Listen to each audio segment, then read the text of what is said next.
साकोलीमध्ये एका व्यक्तीने वाघाच्या हल्ल्यात जखमी झाल्याचा बनाव रचला आणि वन विभागाकडून आर्थिक मदत मिळवण्यासाठी त्याने हा प्लॅन केला। डॉक्टरांनी 14 इंजेक्शन घेण्याचा सल्ला देताच या रुग्णालयातल्या या व्यक्तीने मग घराकडे धूम ठोकली।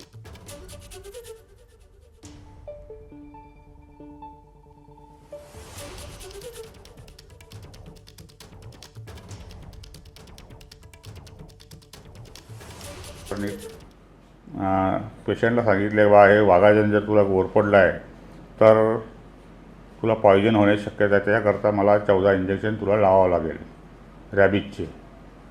तर त्यानंतर तो घाबरून त्या कास्तकाराने खरं सांगितलं का साहेब मला काही वाघ दिसला नाही आणि माझ्यावर काही ओरडला हमला केला नाही का मला शासनातर्फे वन विभागामार्फत काहीतरी अर्थसहाय्य मिळेल या लोभापायी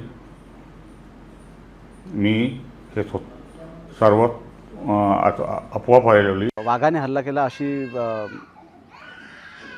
तक्रार घेऊन आमच्याकडे आला।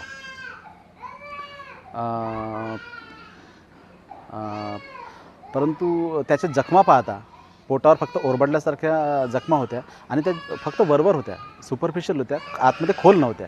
तेव्हाच आम्हाला थोडासा डाऊट आला की याला कदाचित कोणत्याच वाघाने किंवा कोणत्या वन्य प्राण्याने याच्यावर हमला केला नसण्याची शक्यता आहे। परंतु त्याच्या दिलेल्या माहितीनुसार आम्ही त्याच्यावर प्राथमिक जे उपचार आहेत ते केले। एबीपी माझा, उघडा डोळे बघा नीट।